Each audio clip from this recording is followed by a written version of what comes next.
Journée internationale de la femme. En prélude à l'espace Fond d'Or, quelques points furent abordés sur la condition de la femme en tant qu'agent de développement socio-économique face aux changements profonds de la société. Des débats qui posent tout d'abord la question de leur situation en termes d'égalité des droits. Malgré les avancées, il y a toujours des inégalités qui persistent et nous avons, dans le cadre des stéréotypes sexués, lancé cette campagne en disant « zéro sexisme », justement. Mais cependant, il y a toujours, au niveau de l'accès des droits, nous ne sommes pas à égalité des hommes. Toujours des inégalités concernant, par exemple, le salaire.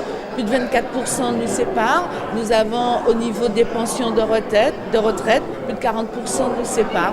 Donc, effectivement, nous devons continuer à lutter, nous devons continuer à dénoncer, nous devons continuer à éveiller les consciences pour dire qu'ensemble, hommes et femmes, femmes et hommes, nous devons effectivement marcher ensemble pour que ces égalités puissent effectivement nous générer ensemble. Un moment d'échange fructueux et déjà ressortent quelques pistes de réflexion au-delà du cliché de la femme potomitan, caractéristique récurrente de la cellule familiale aux Antilles. Femme potomitan, c'est pas une invention de ce siècle. Femme potomitan, ça vient d'une histoire avec un traumatisme à la base.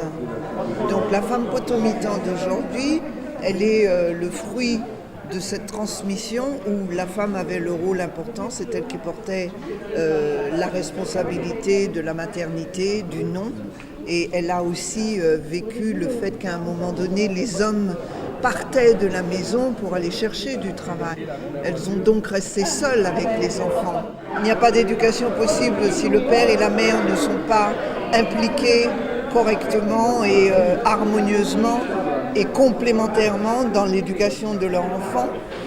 Et l'éducation, c'est la seule possibilité que nous avons de modifier les consciences. L'éducation, qui finalement serait la solution pour un avenir plus serein pour la femme, avec cette charge en moins, celle d'un héritage révolu. Je n'aime pas le terme potomitan et j'étais très contente d'entendre nos intervenants dire que c'était passé. C'était pour un temps, aujourd'hui, où nous avons des femmes et des hommes et nous avons à cœur de nous mettre ensemble pour que les choses évoluent, parce qu'on s'est rendu compte que l'un sans l'autre, ça ne marche pas forcément quand il s'agit d'éducation chez les enfants.